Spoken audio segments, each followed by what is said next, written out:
The world's most elite cave divers were literal seconds away from launching a suicide mission. They were geared up, tanks prepped, and ready to drag 4 untrained men through liquid coffee, water and jagged, 60-centimeter gaps. But then, something happened that stunned the entire international rescue team. The villagers didn't wait to be rescued. They walked out on their own. It's Saturday, May 30th, 2026. After 10 days underground, the Laos Cave Miracle has reached a shocking conclusion. Today, we're looking at the high-stakes gamble that paid off, the emotional reunion that's gone viral, and the dark reality of the gold fever that sent these men into the mountain in the first place. Just 24 hours ago, the situation looked grim. Finnish diver Mikko Paasi and Thai specialist Norist Palazing were inside the cave, giving the villagers a crash course in Diving 101. Imagine trying to learn how to use specialized breathing apparatus while you're starving, dehydrated, and caked in mud after 10 days in a dark hole. On Friday, the team successfully guided the first man, nude, through the flooded tunnels. But the process was slow and perilous. The divers feared that with a massive storm approaching on Saturday, they'd have to leave the others behind or risk everyone's life in a rushed extraction. While the divers were the face of the rescue, the real battle was being won by the engineers. All through Friday night, emergency pumping operations ran at maximum capacity.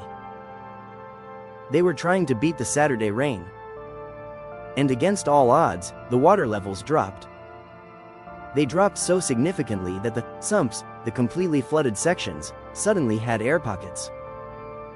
Australian diver Josh Richards was literally putting on his wetsuit Saturday morning when he saw the impossible: the 4 remaining men scrambling toward the entrance. The pumps had cleared a path. The divers weren't even needed. The scenes at the cave mouth were pure, raw emotion. One local rescuer, Luang, had spent the week searching for his own father. When his dad walked out of that darkness, Thou dropped to his knees and held him tightly. The survivors were immediately wrapped in gold and silver thermal blankets. They were physically wrecked, suffering from skin infections and intestinal problems from the damp, contaminated air, but they were alive. But why were they in there?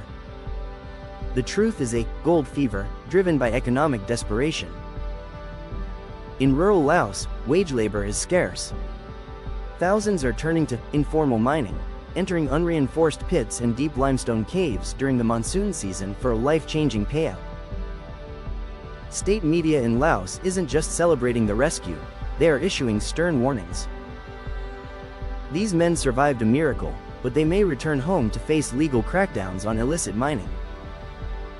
And we can't forget, the joy is incomplete. 2 other villagers who entered the cave earlier are still missing.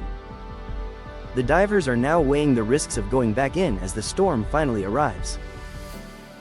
Mikko Paasi told reporters that the pumping working was the best possible outcome. No risks, no casualties, just a group of men getting a second chance at life. The Laos Cave Miracle reminds us of the incredible things that happen when the world comes together, and the desperate lengths people will go to for a better life. What do you think should happen to the survivors?